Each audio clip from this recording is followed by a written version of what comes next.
Video देखा जिसमें एक शिष्य है, एक भक्त है, एक पीड़ित कह लीजिए, पीड़ित है। वो एक पंडित जी से पूछ रहा है कि पंडित जी आप हमारे पितृदोष की पूजा करवा दीजिए, हमारी कुंडली में पितृदोष है, क्या आप पूजा कराते हैं? तो उसने प्रश्न सही किया। हो सकता है उसकी कुंडली में पितृदोष हो, लेकिन यहाँ पे पंडित जी मुस्करा के तफरी वाले अंदाज में कहते हैं कि पितृदोष के नाम पर आजकल बहुत बड़ा व्यापार चल रहा है। मेरे परम प्रिय शिष्यों, इस तरह से हंसकर ढेर सारा पोथा पन्ना लेकर वह ये साबित करने की चेष्टा किए कि ये पितृदोष जैसा कोई चीज होता नहीं। तो मैं जब ये वीडियो देखा तो मुझे हंसी आ गई। हमने सोचा कि देखो, ऐसे ही लोगों ने सनातन धर्म को नष्ट कर दिया। इसलिए मैं यहां पर स्पष्ट कर दूं कि आज मैं पितृदोष के विषय में बताने जा रहा हूं। पितृदोष याद रखो, ये बीज की यात्रा है। हमारा शरीर बीज से बना है, बीज। इस संसार में 3 यज्ञ ही हो रहे हैं, याद रखना। ज्ञान यज्ञ जो वाणी और बुद्धि से होता है, और इसके जो इष्ट है ना, वो स्वयं परमात्मा है। ज्ञान यज्ञ स्वयं परमात्मा। इसमें पहला अक्षर ओमकार शब्द अक्षर ब्रह्मा का नाद स्वरूप में जहां तक है वहां तक नारायण है। माने ज्ञान यज्ञ जब हम करने चलते हैं तो पहले ही अक्षर से हमारा मिलन भगवान से हो जाता है, हम परमात्मा को जान लेते हैं। तो ज्ञान यज्ञ में विकृति होने पर दंड स्वयं परमात्मा देते हैं। यही वजह है कि ज्ञान यज्ञ का मरा हुआ आदमी कभी जल्दी उठ नहीं पाता। ज्ञान यज्ञ से नष्ट हुआ आदमी कभी जल्दी उन्नति नहीं कर पाता। जिसका बृहस्पति खराब होगा ना, उसके पास 2 करोड़ होगा तो 4 करोड़ की फैक्ट्री डालेगा, 2 करोड़ के लिए बर्बाद हो जाएगा और फिर भिखारी होकर जमीन में धूल धूसरित होकर नष्ट हो जाएगा। सबसे कठोर मार्ग जो है ऋषि ऋण का होता है, क्योंकि इसमें परमात्मा स्वयं व्यक्ति को कष्ट देते हैं।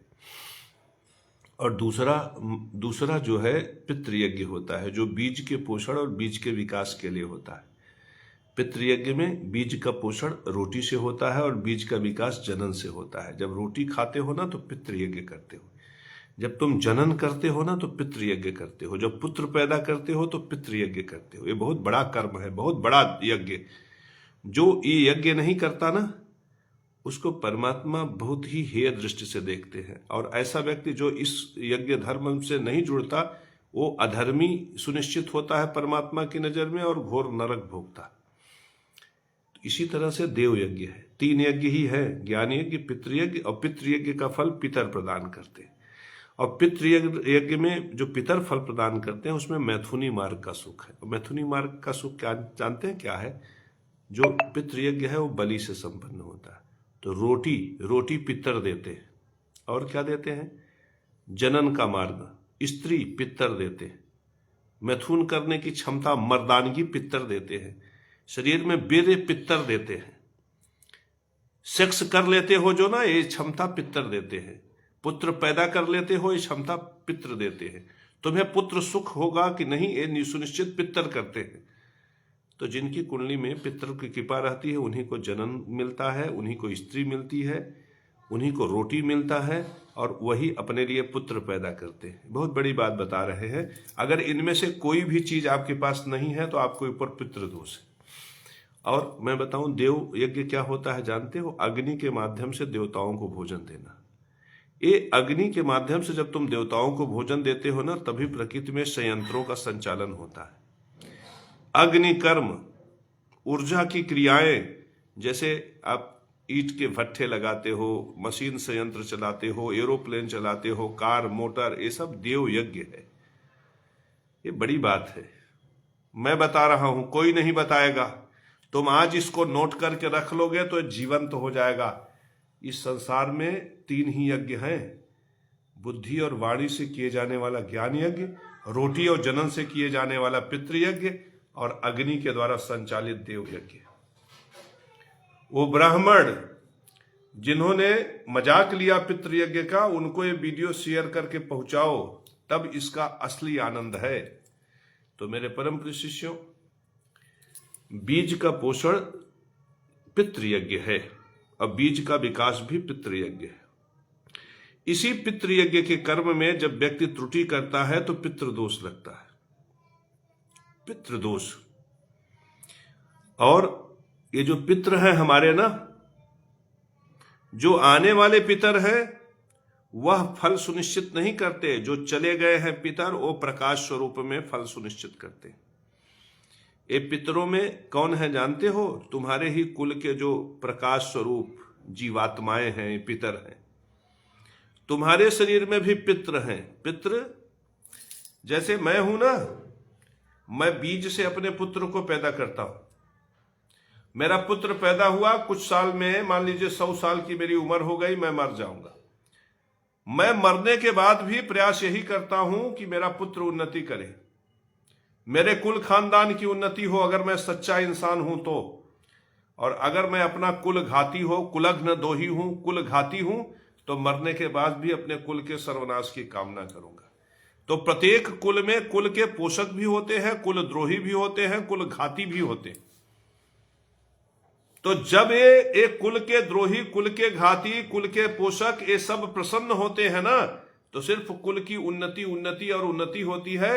और जब ये कष्ट में होते हैं ना, तो काट देते हैं, मार देते हैं, छील देते हैं, विनाश करते हैं। अब हम तुमसे एक प्रश्न पूछते हैं कि तुम कौन हो?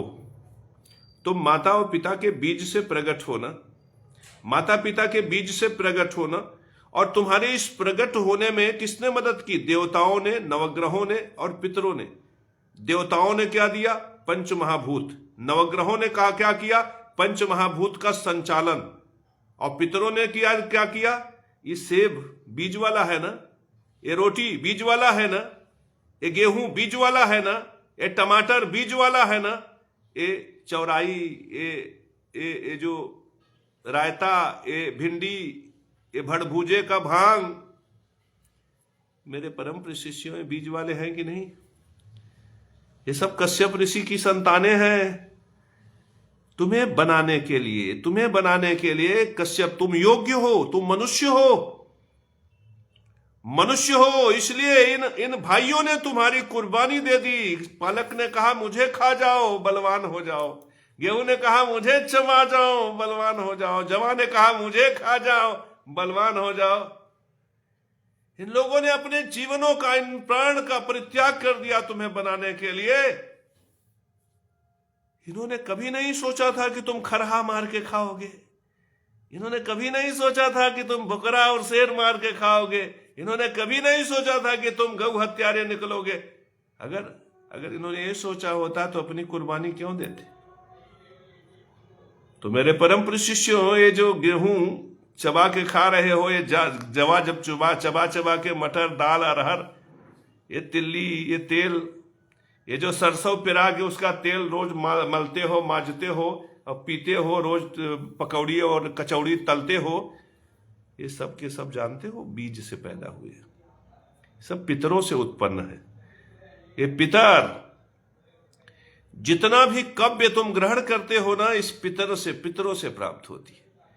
पितरों ने एक सार्वभौमिक शक्ति, पितरों की पत्नी है माता सुधा नाम की मैया, आज भी पोषण करती हैं आपको। सुधा किसमें निवास है? सुधा का कव्य में। जब हम सेबुआ इसे चबाई के खा जाते हैं, इन सबको पंडितों को बताओ जो मूर्खों वाली बात कर रहे हैं, हमारा प्रवचन उन तक पहुंचाओ, तब न वो समझेंगे। जानकारी ही नहीं है। अरे अखिया से देखो, अंधे तो नहीं हुए हो ना अभी, अखिया से देखो। ये जो सेबुआ चबर के चबाते हो ना, उसमें भी माता सुधा घुसी रहती है और शरीरिया में जाए के हमारे शरीर को प्राणमान ऊर्जामान करती हैं। तब हमारे प्राणों को प्रकाश मिलता है। ये प्रकाश प्राणों को माता सुधा कहां से ले आती है? सूरज से। तो ये जो पितृयज्ञ है ना, इसका संचालन करने में पितर भी लगे हैं, देवता भी लगे हैं और स्वयं भगवान। ये जो शब्द मैं बोल रहा हूं ना, ये भगवान का है, ज्ञान यज्ञ का है। ज्ञान यज्ञ का संचालन स्वयं परमात्मा करते हैं। स्वयं भगवान सबका मार्गदर्शन करते हैं। देवताओं को इतना कहे हैं कि जाको पितरों का पोषण करो। नवग्रहों का कहा है कि पंचमहाभूत का संचालन करो, पितरों को कहे हैं रोटी दो, लेकिन जो नियम है कि यज्ञ से पहले विधि पूर्वक रहो, ये नियम स्वयं भगवान ने बनाया।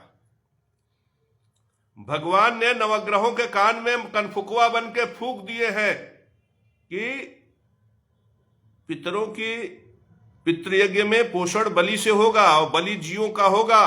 तो उन्होंने नवग्रहों से कहा है कि जो रोटी खाए, अचार खाए, नींबू खाए, मुरब्बा खाए, सहीजन खाए, लहसुन खाए, प्याज खाए, टमाटर खाए, उसको तो आशीर्वाद देना, लेकिन जो बकरा का गर्दन काटे उसको ऐसी स्थिति में ले आना कि हॉस्पिटल वालों को यहां भेज देना, हॉस्पिटल वाले भ्रष्टाचारियों के, वो उसकी किडनी का ऑपरेशन करेंगे, उनके लीवर का ऑपरेशन करेंगे। देखो ऐसे कचर कचर कचर कचर कचर कचर, जैसे वो बकरा ऐसे कचर कचर काटते हैं। देखो दिखना जितने बकरे काटने वाले हैं उन लोगों को हॉस्पिटल में कभी कभी सिजेरियन से गुजरना पड़ता है, ऑपरेशन से गुजरना करता है। तमाम लोग कहते हैं कि भ्रष्टाचारी सुखी हैं, BMW कार वाले सुखी। हमारे यहाँ रोज लाइन लगी रहती है, किसी को नेफ्राइटिस, किसी को हेपेटाइटिस, किसी को कोलाइटिस। ये डर के मारा आते नहीं, क्योंकि ये बबुआ फेसबुक पे जा जाके कहता है कि ये जो BMW कार वाले हैं नेफ्राइटिस, कोलाइटिस, हेपेटाइटिस से पीड़ित है। बेइज्जती महसूस करते हैं, लेकिन क्या करें, करोड़पति अकेलौता लड़का बीमार पड़ जाता है तो योग्य व्यक्ति की तलाश करते हैं ना, योग्य। अब इस संसार में इस समय धरती पर मुझसे योग्य कौन तांत्रिक उनको मिलेगा, मुझसे योग्य कौन ज्योतिषाचार्य मिलेगा। कल क्या होगा ये जानने के लिए मंत्री जी बेकरार है। मेरे परम प्रिय शिष्यों, कुंडली देखने की कला तो हमें मालूम है, और हमारे ब्राह्मण कौन, कल्लू मुसहर जी महाराज हमारे ब्राह्मण का नाम नहीं सुनना चाहते, जिसने हमें ब्राह्मण बना दिया, पंडित बना।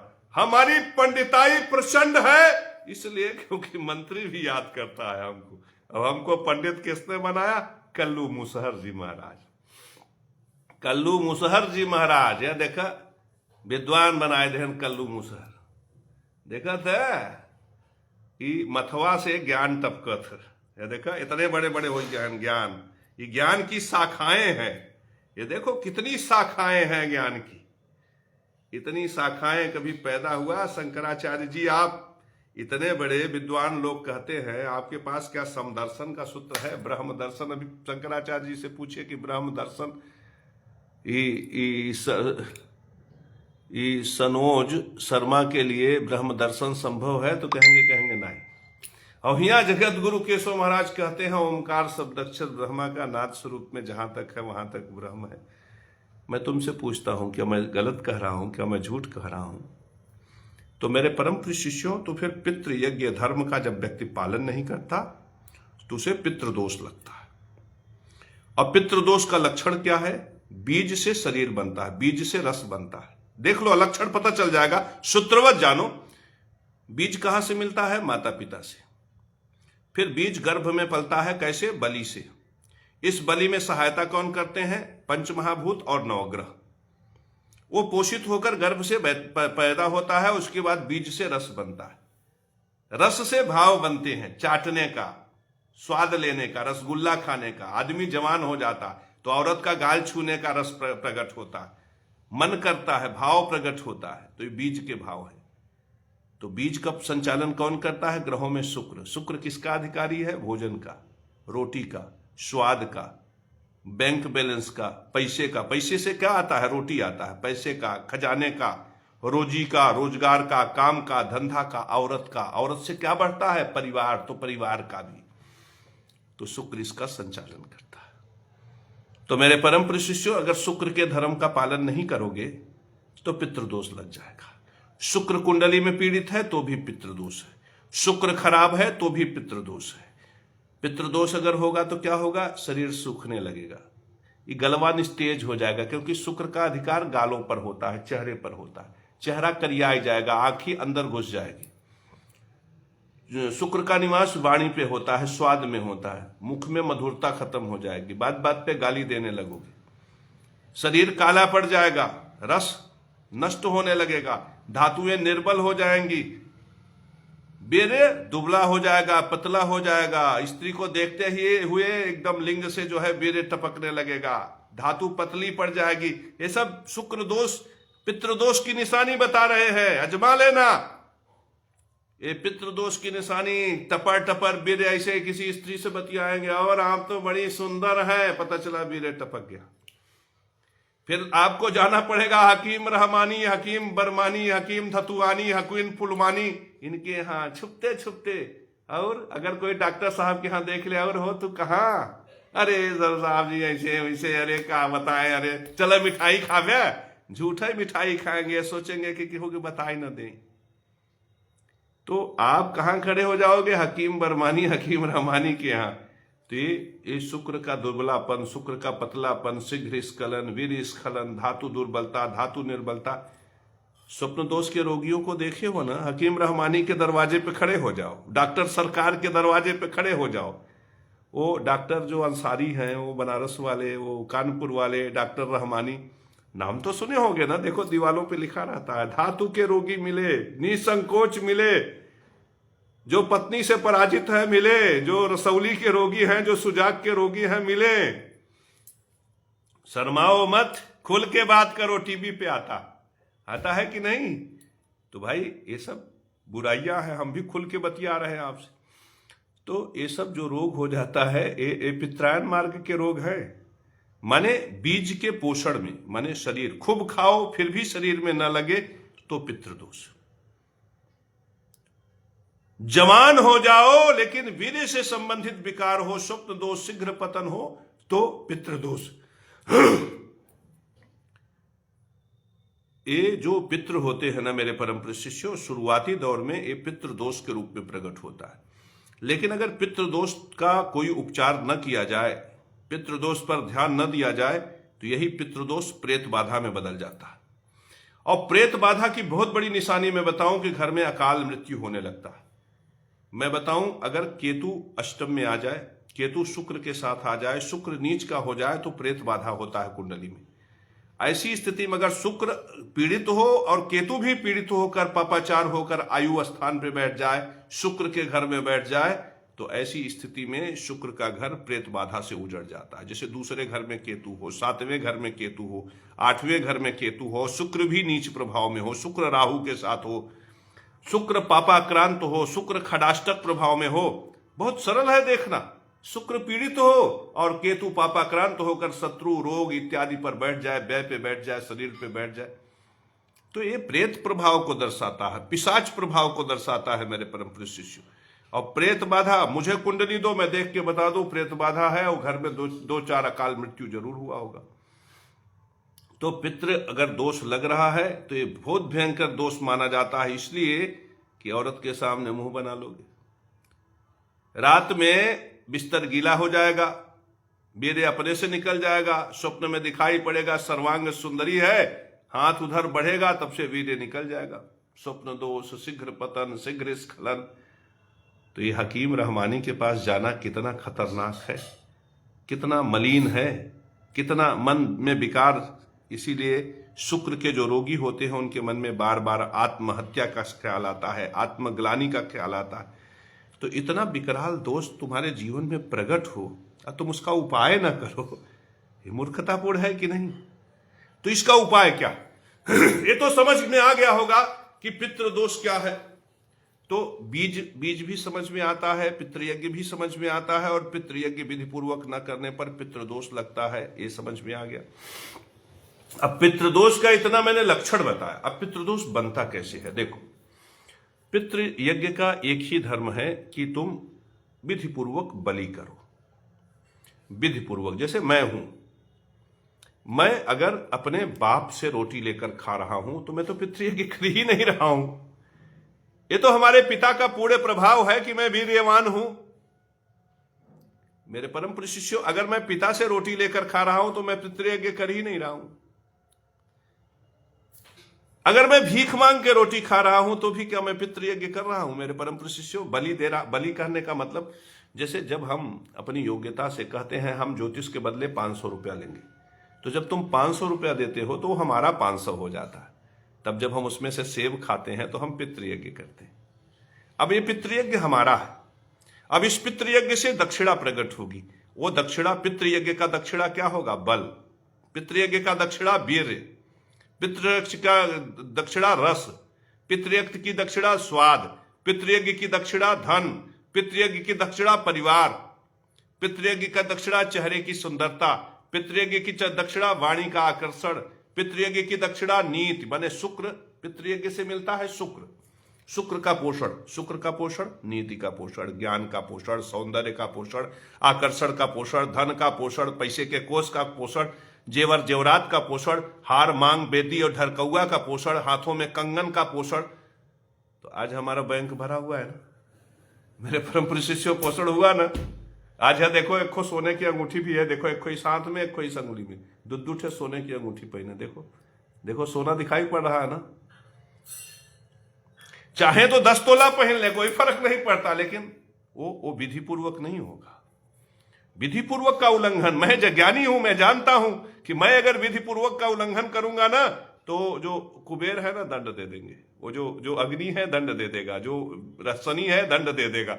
मैं उनसे डरता हूं, मैं पितरों से भी डरता हूं। इसीलिए देखो पितरों का बखान करने चला आया। एक व्यक्ति ने खिलाफत किया, मैंने अपना पक्ष रखना था, क्योंकि मैं गुरु हूं। इस समय मैं नारायण भगवान है, उन्होंने मुझे जगत गुरु बनाया है। तो मेरा कर्तव्य व्यक्ति के लिए नहीं है, मेरा कर्तव्य शंकराचार्य के लिए नहीं है, मेरा कर्तव्य भगवान के प्रति सुनिश्चित है। तो मैंने सही सही बताना उचित समझा कि ये पितृ, तो बीज का पोषण जब होगा तो बीज का पोषण ऐसे होगा ना। तो मेरे परम प्रिय शिष्यों, अगर मैं पिता का रोटी खा रहा हूं तो मैं पितृयज्ञ कर रहा हूं, तुम बताओ। अगर मैं भीख मांग के रोटी खा रहा हूं तो पितृयज्ञ कर रहा हूं, तुम बताओ। अब अगर मैं रोटी खा ही नहीं रहा हूं, कोई दूसरा खिला रहा है, भाई खिला रहा है, बहन खिला रहा है, बेटी खिला रहा है, बेटा खिला रहा है, तो मैं बैठ के खा रहा हूं, मैं पितृयज्ञ कर ही नहीं रहा हूं। और जब पितृयज्ञ मैं कर ही नहीं रहा हूं तो पितृयज्ञ का फल हमें कैसे मिलेगा?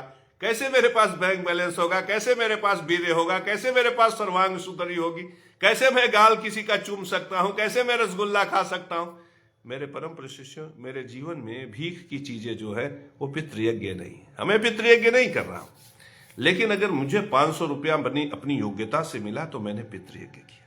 अब हमें 500 पूरा तो खा नहीं गया, उसमें से 50 रुपए का मैं खाया, 10 रुपया का बलजीत को खिलाया, 3 रुपए का कमल पांडे का खिलाया, और 50 रुपए का अपने महराडू को खिला दिया, 100 रुपए का अपने बेटवा को खिलाया। तो चारों तरफ हमारा यज्ञ है, हमारा यज्ञ। तो जब ये पितृयज्ञ हम करेंगे तब ना हमें दक्षिणा का बल मिलेगा। तो पितृयज्ञ का जो दक्षिणा होगा वो बल होगा, वो वीर्य होगा, वो रस होगा, वो शुक्र होगा, वो धातु होगा, वो मज्जा होगा। मेरे परम प्रिय शिष्यों, वो चेहरे का तेज होगा, वो आंखों का चमक होगा। ये पितृयज्ञ का जो है दक्षिणा है, क्योंकि दक्षिणा माता है, वो सब कुछ नहीं दे सकती। मेरे परम प्रिय शिष्यों, ज्ञान यज्ञ करोगे तो ज्ञान यज्ञ की दिशा में वो दक्षिणा देंगी, पितृयज्ञ करोगे तो पितृयज्ञ की दक्षिणा में देंगी, देव यज्ञ करोगे तो देव यज्ञ की दिशा में ही दक्षिणा देंगी। ऐसा थोड़ी है कि हम पितृयज्ञ करें और वो दक्षिणा देव यज्ञ का दे दे, ये नहीं हो सकता। मेरे परम प्रिय शिष्यों, आप किसी को भी देखो, जो भीख मांग के खाने वाले हैं, देखो उनको बेटवा है, उनकी मेहरारू है, उनके ब्याह जल्दी हुआ, उनकी शादी जल्दी हुई। जो भीख मांग के खा रहे हैं वो ब्याह करते हैं तो 50 साल में, 55 साल में। बेटवा है कि नहीं पता नहीं, बिटिया है कि नहीं पता नहीं, वंश चला कि नहीं पता नहीं। भीख मांग के खाने वाले जितने लोग हैं सबको देख लो, बिटिया बेटवा नरारत है। और अगर बिटिया बेटवा हो भी गए तो जितने भिखमंगे हैं उनकी पत्नी ईमानदार है कि नहीं, गारंटी ले लो, नहीं होगी। आप देख लो, बेटवा बिटिया अगर हो भी गए तो उनकी पत्नियां ईमानदार हैं कि नहीं, गारंटी नहीं है। इसलिए भीख सबसे बड़ा अभिशाप है, कभी मत मांगना। और कुछ लोग बाप का खाते हैं, वो भी भीख ही है। कुछ लोग पूर्वजों की संपदा खाते हैं, वो भी भीख ही है। अक्सर उनके घरों में देखो पति पत्नी में लड़ाई हो जाता है, झगड़ा हो जाता है, तलाक हो जाता है। उनका आधा पैर घर में, आधा पैर कचहरी में रहता है। अब अपनी आंखों से देखो, समाज की बात मैं कर रहा हूं, अपनी आंखों से देखो कि क्या ये परमात्मा का सूत्र सही है कि नहीं, क्या ये सनातन धर्म का सूत्र सही है कि नहीं। और ये जो सूत्र मैं तुमको दिखा रहा हूं, ये तुम इंडिया भर में मत देखो, पाकिस्तान में देखो, अफगानिस्तान में देखो, काबुल में देखो, कंधार में देखो, इंग्लैंड में देखो, अमेरिका में देखो, जकार्ता में देखो, इंडोनेशिया में देखो। तंजानिया में देखो, बुरुंडी में देखो, युगांडा में देखो, चेकोस्लोवाकिया में देखो, नाइजीरिया में देखो, नाइजर में देखो, स्पेन में देखो, मिस्र में देखो, जाओ देखो ना। अगर ये हमारा सूत्र झूठा हो जाए तो कह देना कि सनातन धर्म इंग्लैंड में नहीं है, अमेरिका में नहीं है, जकार्ता में नहीं है, इंडोनेशिया में नहीं है। इस संसार का कौन ऐसा कोना है, हाँ? कौन ऐसा कोना है जहां पे सनातन धर्म नहीं है? बताओ। न इंग्लैंड, न अमेरिका, न ऑस्ट्रेलिया, न जर्मनी, न नीदरलैंड, कोई एक पल भी बिना सनातन धर्म के चल नहीं सकता। और सनातन धर्म के इन सूत्रों का जहां कोई भी उल्लंघन करता है, चाहे इंग्लैंड हो, चाहे अमेरिका, चाहे ऑस्ट्रेलिया, चाहे नीदरलैंड, चाहे नाइजीरिया, वो उल्लंघन करेगा ना, शुक्र लती आएगा। शुक्र बहुत बलवान है। शुक्र तुम्हारा चेहरवा का तेज खींच लेगा, तुम्हारे शरीरिया से रस खींच लेगा, तुम्हारे वीर्य को नष्ट कर देगा, तुम्हारे वीर्य को पानी कर देगा, पेशाब की तरह पेशाब के रास्ते बह जाएगा, मल और मूत्र के मार्ग से बहने लगेगा, और तुम्हारा मांस मज्जा तक सूख जाएगा। तुम एक पसली हो जाओगे। और तुम अगर शादीशुदा भी हो ना, तुम्हारा मेहरारू छोड़ जाएगी, भाग जाएगी, उजड़ जाएगा तुम्हारा घर। ये है प्रमाण। तुम शास्त्र के विरुद्ध कैसे सोच सकते हो? आज तक सच्चा शास्त्र बताने वाला इस धरती पे कायदे के लोग पैदा नहीं हुए। तुम विज्ञान को लेके सनातन धर्म को पलट सकते हो? आओ वैज्ञानिकों, आओ England, America, Australia, Netherlands, New Zealand, Czechoslovakia, सबके वैज्ञानिक आओ, मैं बताऊं। तुम बताओ, क्या तुम्हारे अंदर जो बीज है वो माता पिता से नहीं है? क्या बीज का पोषण, पितरों के बीज का पोषण नहीं है? और ये जो बीज तुम्हें प्राप्त हुआ, ये कहां से हुआ? माता पिता से हुआ ना। माता पिता को दादा दादी, दादा दादी को परदादा परदादी। तो अगर हमारा कश्यप गोत्र है तो हमें पता तो चला कि कश्यप से आया है। हमें तो पता चला ना कि कश्यप के पिता मरीचि, मरीचि की पुत्र ब्रह्मा, ये ब्रह्मा से मिला। अब हमें कश्यप के गोत्र वालों को ढूंढना है। सरल है। कश्यप का पुत्र कौन है? सूर्य। सूर्य का पुत्र कौन है? वैवस्वत मनु। मनु का पुत्र कौन है? प्रियव्रत। सूर्य वंश आगे बढ़ा, मरीचि पैदा हुए। मरीचि के कुल में आगे कौन पैदा हुआ? मानधाता पैदा हुए, शिवी पैदा हुए, हरिश्चंद्र पैदा हुए, त्रिशंकु पैदा हुए, राम पैदा हुए, कुश पैदा हुए, और कालांतर में उसी वंश में हम भी पैदा हुए। अब तुम भी माता पिता को पैर छूते हो, मैं भी पैर छुआ, मैं भी माता पिता के चरणों में गिर गया। हे पितृदेव, हे पिता, हे माता, प्रणाम। और तुम अगर प्रणाम करोगे तो महतारी बाप को प्रणाम करोगे ना। मैंने प्रणाम किया तो उस बीज को प्रणाम किया। वो बीज जो ब्रह्मा से चला आ रहा है। मेरे परम प्रिय शिष्यों, मेरे एक प्रणाम में मैंने महतारी बाप को, दादा दादी को, परदादा को, उनके दादा को, उनके दादा को, राजा राम को, महाराजा शिवी को, महाराजा त्रिशंकु को, महाराजा हरिश्चंद्र को, ऐसे करते करते करते करते मैंने वैवस्वत मनु को, महाराजा सूर्य को, भगवान मरीचि को, भगवान कश्यप को और उनके पिता ब्रह्मा को एक बार में प्रणाम कर लिया। मेरे परम प्रिय शिष्य, अब बताओ गोत्र महत्वपूर्ण है कि नहीं? अरे जैसे मैं कश्यपे हूं, मैं कश्यप गोत्र से पैदा हुआ हूं, तुम भार्गव से पैदा हुए हो, भृगु से पैदा हुआ हो, अंगिरा से पैदा हुआ, तो किसी का अंगिरस है, किसी का पुलस्त है, किसी का पुला है, किसी का भृगु है, किसी का क्रतु है, किसी का अरिष्ट है, किसी का गौतम है ना? किसी का भार्गव है तो किसी का भृगु है ना? पुलह पुलस्त कुछ भी तो है। तो उससे ये तो पता चल रहा है ना कि तुम्हारी शाखा कहां से है। मैं कश्यपीय हूं ना, मैं सूर्य भगवान के कुल में पैदा हुआ हूं, मैं घमंड कर सकता हूं। तो अगर तुम भृगु हो, तुम भार्गव हो, तो भृगु का पुत्र कौन? क्रतु। कौन? भृगु का पुत्र कौन? त्वष्टा। भृगु का पुत्र कौन? शुक्र। भृगु की पुत्री कौन? महालक्ष्मी। तो अगर मुझे सूर्य के कुल में पैदा होने का अभिमान है, तो क्या तुम्हें अभिमान नहीं है कि तुम महालक्ष्मी के कुल में पैदा हुए? तो ऐसे में मैं कश्यप गोत्र वाला अगर भृगु के गोत्र को अपमानित करने की चेष्टा कर रहा है, तो ये मूर्खता नहीं है मेरे परम प्रिय। इस संसार में जब ये वनस्पतियां भी कश्यप गोत्र से पैदा हुई है, तो ये मनुष्य तो किसी न किसी ऋषि से पैदा हुआ है ना। तो मनुष्य मनुष्य में भेद कैसा? तो परमात्मा का ये धर्म सूत्र जो सनातन धर्म, ओमकार शब्द अक्षर ब्रह्मा का नाथ स्वरूप में जहां तक है वहां तक ब्रह्म है। ये समदर्शिता का सूत्र महत्वपूर्ण है कि नहीं मेरे परम प्रिय शिष्य? तो मेरा प्रणाम महत्वपूर्ण है, मुझे पितृदोष नहीं लग सकता, लेकिन तुम सोचो ये तुम्हारी रोटी है, यहीं से पितृदोष सुनिश्चित हो जाता है। तुम्हारी रोटी है कैसी, मेहनत की है, योग्यता की है, ज्ञान का है, बुद्धि का है, कौशल का है, कि भीख का है? मेरे परम प्रिय शिष्यों, भीख सबसे निकृष्ट है। वो चाहे पिता का भीख हो, चाहे महतारी का भीख हो, चाहे पूर्वजों का भीख हो, चाहे समाज का भीख हो। इसीलिए भिखमंगे जितने भी हैं, चाहे वो किसी भी पद पर हों, चाहे छोटे हों चाहे बड़े हों, उनको नेफ्राइटिस, उनको कोलाइटिस, उनको हिपेटाइटिस सब कुछ हो जाता है। रोग के घर बने हुए हैं, झूठ मूठ का धर्म का प्रचार करते हैं।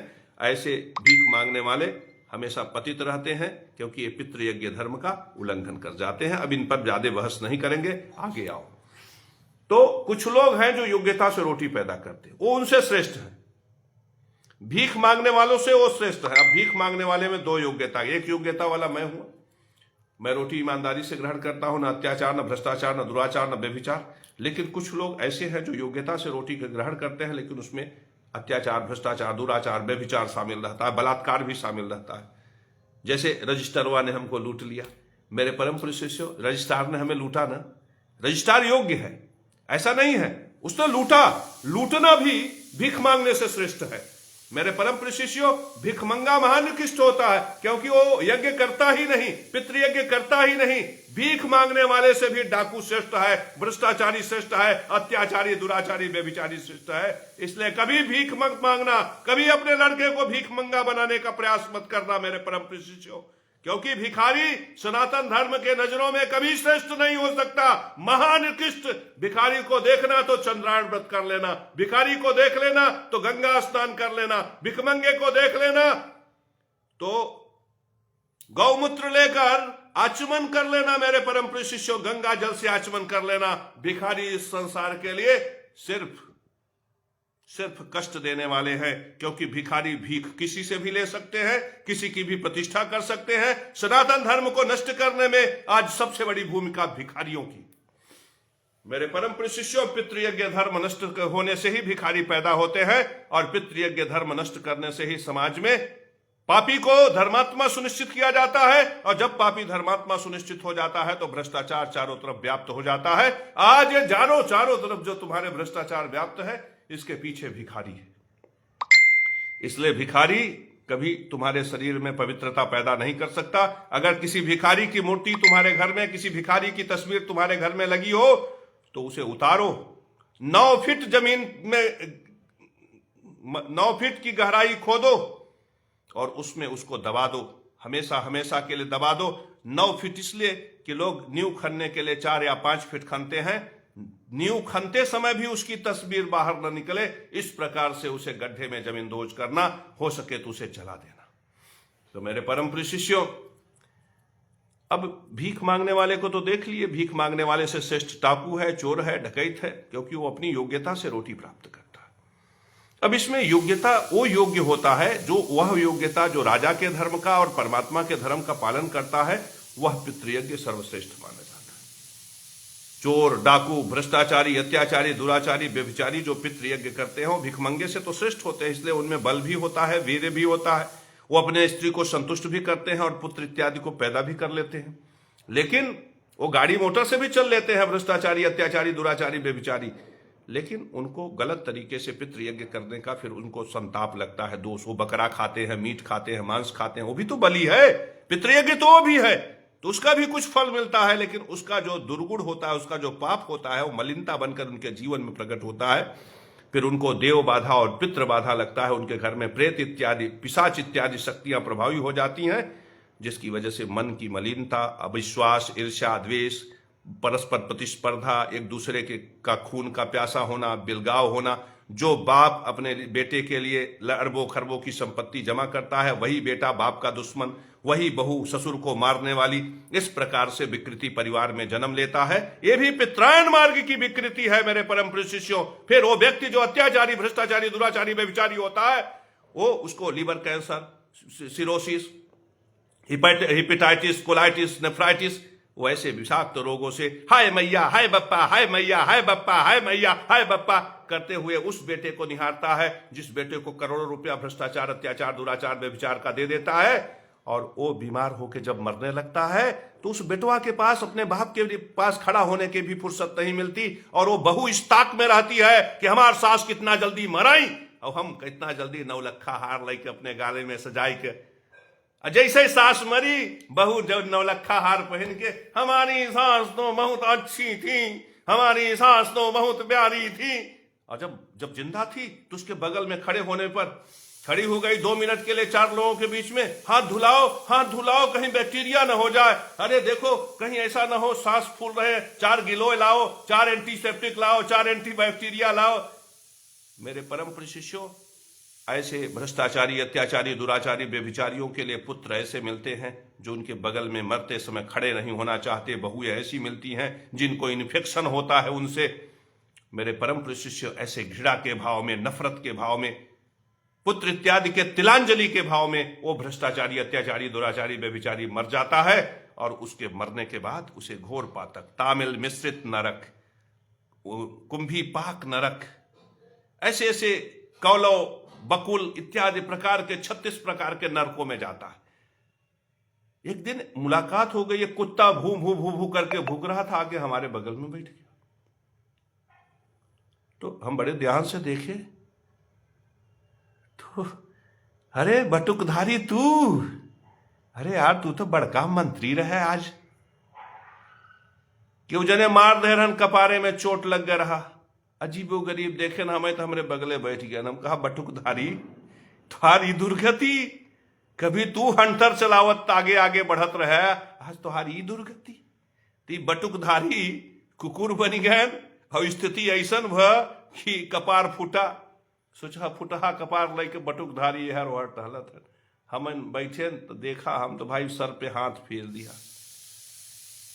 सर पे 2 बार 3 बार 4 बार हाथ फेरा तो ऊपर से आवाज आए कि बस जगत गुरु बस, अगर इससे ज्यादा हाथ फेर देंगे तो ये स्वर्ग का अधिकारी हो जाएगा, अभी इसे 2 4 10 योनियों में और गुजरना है।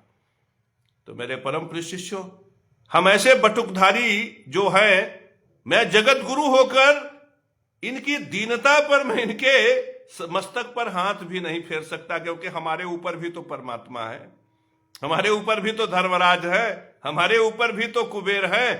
तो मेरे परम प्रिय शिष्यों, ये है बटुकधारी कुत्ते का हाल। मेरे परम प्रिय शिष्यों, फिर इनकी ये दुर्गति होती है। तो अब तो आपके समझ में आ गया होगा कि पितृयज्ञ कैसे करें। अपनी योग्यता, अपनी क्षमता, अपने पराक्रम, अपने प्रभाव से रोटी प्राप्त करो, ये पितृयज्ञ है। अगर ऐसा करते हो तो तुम्हें पितृदोष नहीं लगेगा। अब फिर अगर तुम रोटी प्राप्त कर रहे हो अपनी योग्यता से, तो तुम्हें क्या करना चाहिए। देखो मेरे परम प्रिय शिष्यों, पितरों के बीज का पोषण ही पितृयज्ञ है। तो पितरों का बीज तुम्हारे अंदर है, माता पिता का बीज। अब तुम्हारा धर्म बनता है कि तुम माता पिता के बीज का पोषण करो। तो तुम्हारे अंदर आ गया माता पिता का बीज, तो तुम अपना 100 रुपया अगर कमा रहे हो तो 90 रुपया चलो तुम्हारे लिए। लेकिन अगर तुम्हारे पिता के एक बहन है, एक और भाई है, तो तुम 3 लोग हो ना, तो कुछ बीज का अंश बहन में भी है, कुछ भाई में भी है। तो कुछ रोटी 10%, 100 में से 10 रुपया निकाल के भाई बहन और माता पिता को भी दो, तब तुम्हारा पितृयज्ञ और पोषित होगा। अगर इससे आगे बढ़कर तुम चाचा को 2 रोटी खिला दे रहे हो तो दादा का बीज, अगर पटदारों को खिला दे रहे हो तो परदादा का बीज, 3 पीढ़ियों तक अगर तुम्हारी रोटी पहुंच रही है तो तुम्हें न तो गया जाने की आवश्यकता है, न बनारस जाने की, न हरिद्वार जाने की, न किसी पड़ोसी को खिलाने की, न पटदार को खिलाने की। अगर 3 पीढ़ी तक तुम्हारा रोटी चला गया और तुम 100 रुपया में से 10 रुपया निकाल कर अपने पटदार, अपने भाई, अपने बंधुओं के पीछे खर्च दिए मेरे परम प्रिय शिष्यों, तब तुम्हें कभी पितृदोष नहीं लगेगा, तुम्हें कभी बीरे का रोग नहीं होगा, कभी स्वप्न दोष नहीं होगा, कभी पत्नी के सामने शर्मिंदा नहीं होना पड़ेगा, कभी बेटवा बिटिया का पीड़ा नहीं होगा, समय से विवाह होगा, समय से शादी होगी, तुम्हारा चेहरा चमकेगा, तुम्हारे पेट में पाचन क्रिया दुरुस्त होगा, रस रसायन हर प्रकार से तुम पोषित रहोगे, पितरायन मार्ग का पूरा सुख मिलेगा। अब मेरे परम प्रिय शिष्यों, आप इंजीनियर हो, आप दरोगा हो, आप कलेक्टर हो, आप बैरिस्टर हो, 3 भाई हो, आप अकेले बैरिस्टर बन गए, करोड़ों रुपया आपने कमाया, करोड़ों रुपया कमाया, 1 लाख रुपया महीना मिला, तो 1 लाख रुपया महीना में 10,000 रुपया भाई बंधु और पटदारों का हिस्सा होता। वो नेचुरल परमात्मा ने सुनिश्चित किया है 10,000 रुपया महीना होता। और साल भर में कितना हुआ 10,000 रुपया, वारदाह में 1,20,000। 25 साल तक आपने नौकरी किया, आपने लखनऊ में घर बनाया, नोएडा में गया, दिल्ली में बनाया, बनारस में बनाया, 4-4 अट्ठो मकान बना लिया। आपका अकेला लड़का, 2 बेटी। जब आपके बेटियों की विवाह बिगड़ गई, दामाद ने छोड़ दिया, बेटवा चरसी हो गया, गजेड़ी हो गया, भंगेड़ी हो गया, बिल्कुल साफ साफ भ्रष्टाचारी, अत्याचारी, दुराचारी, व्यभिचारी। सुने, जब आपने भाई को दिया, 10% दिया, चाचा को दिया, भतीजों को दिया, 10% मार के बैठ गए ना। आपके मेहनत के कमाई में हिस्सा था, परमात्मा ने सुनिश्चित किया था ना, भगवान के धर्म का पालन किया आपने।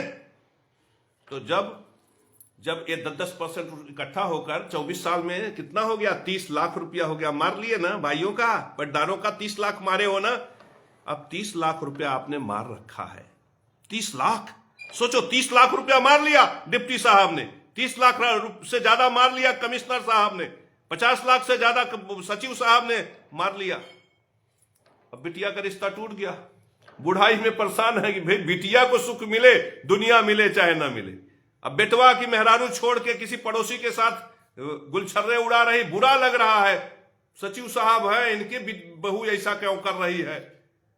मेरे परम प्रिय शिष्यों, ये नहीं सोच रहे हैं पितृदोष है, ये सोच रहे हैं कि ये नीच है, हरामजादी है, दुनिया भर की कहानी गढ़ रहे हैं, लेकिन ये नहीं सोच रहे हैं कि पितृबाधा। तो तुमने तो 60 लाख रगड़ा है ना, तुमने 25 लाख रगड़ा है, 50 लाख रगड़ा है। अब कुंडली दिखाने जाते हैं तो कोई पंडित कहता है पितृदोष तो है गुरुजी, पितृदोष तो है। अब पता चला कि किसी ने त्रिपिंडी कराया तो 3,000 दिए, किसी ने पंचमहाबली कराया तो 5,000 दिए। अब वो 3,000 और 5,000 में चाहते हैं कि उनके पुत्र की गृहस्थी बस जाए। वो 4,000 और 2,000 पंचमहाबली कराए, 3,600 रुपया दिए, तो उसमें चाहते हैं कि उनके पुत्र की पूरी गृहस्थी बस जाए, उनकी बहू वो करे जो वो कहे, आज्ञा पालक बहू मिले, धर्म पालक पुत्र हो। धर्म का पालन तुमने किया कि तुम्हें धर्म पालक पुत्र चाहिए? धर्म का पालन तुमने किया कि तुम्हें धर्म पालिका बहू चाहिए? तो स्थिति ये हो जाती है कि जीवन नरक हो जाता है। और इस नरक भरे जीवन में किसी एक दिन जगत गुरु केशव महाराज का प्रवचन सुन लेते हैं कि अरे यार, पितृदोष नष्ट होता है जब पटीदार खाते। अब हमारी बात सुने ना, नितिन धीमान और तमाम लोगों ने सुना ना कि पितृदोष तब नष्ट होता है। देखो, पितृदोष नष्ट करने का सूत्र है पटीदार और गौ। गाय खा ले तो पितृदोष नष्ट हो जाता है, पटीदार भोजन कर ले तो पितृदोष नष्ट हो जाता है। अब बियाह लड़का का टूट गया, मेहरारू छोड़ दे, और मेहरारू मुकदमा कह के कहता हम 2 करोड़ रुपया ले। और जज साहब भी, अब कमिश्नर हैं पिताजी, तो जज साहब भी आदेश लिखे से पहले 25-50 लाख रुपया लिखेंगे कि नहीं लिखेंगे। अब मुफ्त में बहू 50 लाख रुपया लेके जाए, बर्दाश्त नहीं होता। तो अब जब बर्दाश्त नहीं होता कमिश्नर साहब के, मंत्री साहब के, जौन बात सचिव साहब के, तो जौने ज्योतिषाचार्य केशव महाराज के अखंडी, पखंडी, चखंडी, लखंडी कुल दुनिया भर के गाली दे हैं, उन्हीं के दरबार में गुरुजी कृपा करो। तो गुरुजी निकाल के कि देखो, चंद्रमा राहु के साथ है, शुक्र नीच का है, केतु से शुक्र पीड़ित है, पितृबाधा, प्रेत बाधा है। तो उसके बाद जब उसने कहा इसमें पटीदार खाएंगे, गाय खाएगी, तब जाके उन्नति मिलेगा। तो गाय को देने की तो हैसियत नहीं है। कैसे नोएडा के बड़े शहर में एकदम भीड़ भाड़ वाले एरिया में 5वें माले पर उनका फ्लैट बा, 5 करोड़ में खरीदे हैं। अब 5वें माले के फ्लैट से उतर के गाय को रोटी देना कोई मामूली चीज है? तो गौ माता ने तो पहले ही सोच लिया है कि हमें इनसे खाना ही नहीं है, क्या पापियों से लेना। तो मेरे परम प्रिय शिष्यों, गौ माता तो चली गई, अब बचे पटीदार। अब कमिश्नर साहब को लगा कि पटीदार सरल है, पटीदार। अब पटीदार कमिश्नर साहब की उम्र हो गई 67 साल, और अब रिटायर हो गए। जब तक नौकरी में रहन पटीदारन के नहीं पूछे, अब रिटायर हो क्या, ए भोलुआ कहाँ है रे, बघेड़ुआ कहाँ है, तुरंत दिखात नहीं है, बेटौना कहाँ बात तुहार। बेटौना हाथ कापा जाता और झोरवा में से एक बिस्कुट निकाल के है, बघेड़ुआ तो अपने लड़कवा के खियाए देते। अरे भोलुआ है, देख हम तोरे बदे का लिया है, खिचड़ी ले आई है। अब वो बघेड़ुआ और भगेलुआ जो 35 साल से सोचे कि हमार चचा कमिश्नर हैं, हमें कुछ दे ही, हमार चचा कमिश्नर हैं, हमें कुछ दे ही। 35 साल में कभी अगर जरूरत पड़ा होगा तो भगेड़ुआ और भोलुआ को अपन भतीज कहने में जो कमिश्नर साहब शर्म महसूस कर रहे थे, वो कमिश्नर साहब का जब बिस्कुट मिला और जब वो क्या कहते हैं वो दलिया मिला, खिचड़ी मिला, तो अब सामने तो भाई कमिश्नर साहब हैं तो कुछ नहीं बोले। और अचके हो हरिया गए, अरे महानीच है, पता चला फेंक दिए, बिस्कुट नाला में चला गया, किरौना खा रहे हैं। दलिया फेंक दिए, जीव जंतु खा रहे हैं। माने उनके अंदर इतनी गुस्सा, इतना आक्रोश भरा हुआ हो, तुम्हारा दलिया खाएंगे। आज 35 साल बाद लौटे हो, उन्हें दलिया खिलाने, खिचड़ी खिलाने। अरे 35 साल में अगर आप एक महीने में 2 लाख रुपया कमाए, 1 लाख रुपया कमाए, तो 1 लाख में 10,000 उनका था। आज 35 साल बाद आप लौटे हैं, हर साल 1,20,000 के हिसाब से 40 लाख रुपया उनका है। और 40 लाख को आप 10 रुपए के पार्ले बिस्कुट से निपटाना चाहते हो। 10 रुपए के पार्ले बिस्कुट से वो नहीं निपटेगा। अब वो पटीदार तुम्हारा चाउर नहीं खाएंगे, तुम्हारा रोटी दाल खाएंगे नहीं। अगर तुम्हारा पितृदोष है, पितृदोष की बड़ी निशानी क्या है? एक, तुम शरीर से अक्सर रोगी रहोगे। दूसरा पितृदोष की निशानी, तुम्हारा वीर्य दुर्बल रहेगा। तीसरा पितृदोष की निशानी, पत्नी कभी प्रसन्न नहीं रहेगी। चौथा पितृदोष की निशानी, पुत्र मुश्किल से होगा। पांचवा पितृदोष की निशानी, अगर ज्यादा पितृदोष है तो पति पत्नी में अनबन रहेगा, और ज्यादा पितृदोष है तो वीर्य श्राव, नपुंसकता, नामर्दी, मर्दाना कमजोरी, इस प्रकार के लक्षण रहेंगे। और इन सब लक्षणों को मिला लेना, देख लेना पटीदार शत्रु हो जाएंगे, चाहे मुकदमेबाजी हो चाहे न हो। पटीदारों को देख लेना, और गौ को रोटी देने का अवसर तुमको नहीं मिलेगा, तुलसी को प्रणाम करने का अवसर नहीं मिलेगा। तो ये जो पितृदोष के विषय में मैंने प्रवचन दिया है ना, मेरे परम प्रिय शिष्यों, इस प्रवचन की कॉपी रख देना या शेयर कर लेना या सुना देना। जिनको सनातन धर्म पे भरोसा नहीं होगा वो भी विश्वास कर लेंगे। और England, America, Australia, Germany, Netherlands में भी जाकर इस प्रवचन को चला देना ना, तो जो देखेंगे तो उन्हें विश्वास हो जाएगा कि धरती सनातन धर्म से संचालित है। तो हे कमिश्नर साहब सुन ले, तू होवे कमिश्नर, हम हई सड़क छाप जगत गुरु। हे मंत्री, हे मुख्यमंत्री, सब सुन ला, तू होवे बड़का गवर्नर, लेकिन अगर पितृदोष लगाबा ना, तब पितृदोष का फल और शुक्र दही हम ना दे। हम चाय भी ले कि पितृदोष नष्ट हो जाए तो ना नष्ट होए। पितृदोष तबई नष्ट होए जब तोहार भाई बहन खही। पितृदोष तबई नष्ट होए जब तोहार रोटी गौ माता खही। पितृदोष तबई नष्ट होए जब तू अपने बीज का पोषण कर। हमार रोल इतना ही बा कि जब हमें तू 3600 रुपया दे के हमसे पंच महाबली करोबे, तो पंच महाबली के पूजा कर दे। और पंच महाबली का इतना ही फल होए कि तुम्हारे बेटवा ब्याह नहीं होता तो हो ही जाए।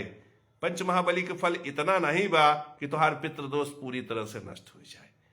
तो पितृदोष नष्ट करना है तो हमारा ये प्रवचन सुनो, और पितृदोष नष्ट करके अपने बेटवा का ब्याह करवाना हो तो हमारे यहां पंच महाबली कराओ। ये है सूत्र पितृदोष का।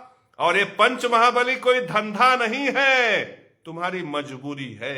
शुक्र मनाओ कि पटीदारों ने तुम्हें लतिया के दुत्कार दिया। शुक्र मनाओ कि गौ माता ने तुमको दुत्कार दिया। शुक्र मनाओ कि पीपल और तुलसी ने तुम्हें दुत्कार दिया। और ये जगत गुरु इतना उदार है, ये जगत गुरु इतना दयालु है कि तुम्हारे जैसे पापी के लिए पंच महाबली का आयोजन कर रहा है, यज्ञ का आयोजन कर रहा है। तुम भाग्यशाली हो, भाग्यशाली हो कि केशव महाराज ने तुम्हें नहीं दुत्कारा। क्योंकि केशव महाराज भी तुम्हें दुत्कार देगा ना, तो फिर पितृदोष के प्रभाव से सिर्फ मृत्यु आएगी, मृत्यु। जीवन का लेस मात्र, सुख का लेस मात्र, स्वाद का लेस मात्र भी तुम्हारे जीवन में नहीं बचेगा। कमिश्नर साहब, मंत्री जी, सुख का लेस मात्र भी नहीं बचेगा। और देख लो अगर अब मेरी आंखों से देखो उस समाज को, सनातन धर्म को नष्ट करने वालों की दुर्गति अपनी आंखों से देखो, जो भीख मांग रहे हैं, पुत्र पौत्र नहीं है, जो लूट रहे हैं, हेपेटाइटिस कोलाइटिस से मर रहे हैं, और जो पितृधर्म सूत्र का उल्लंघन करके अपने पटीदार, अपने भाई बंधुओं बांधवों की उपेक्षा कर रहे हैं, उनका बेटा बहू में मार हो रहा है, रार हो रहा है, कचहरी में खड़े हैं। यदि ये सूत्र, ये प्रमाण तुमको न मिले तो समझ लेना कि मैं नारायण के द्वारा स्थापित इस संसार का जगत गुरु नहीं हूं, मेरे परम प्रिय शिष्यों। और यदि तुम्हें पहचान में आ जाए कि मैं ही जगत गुरु हूं तो मेरा ये वीडियो शेयर कर देना।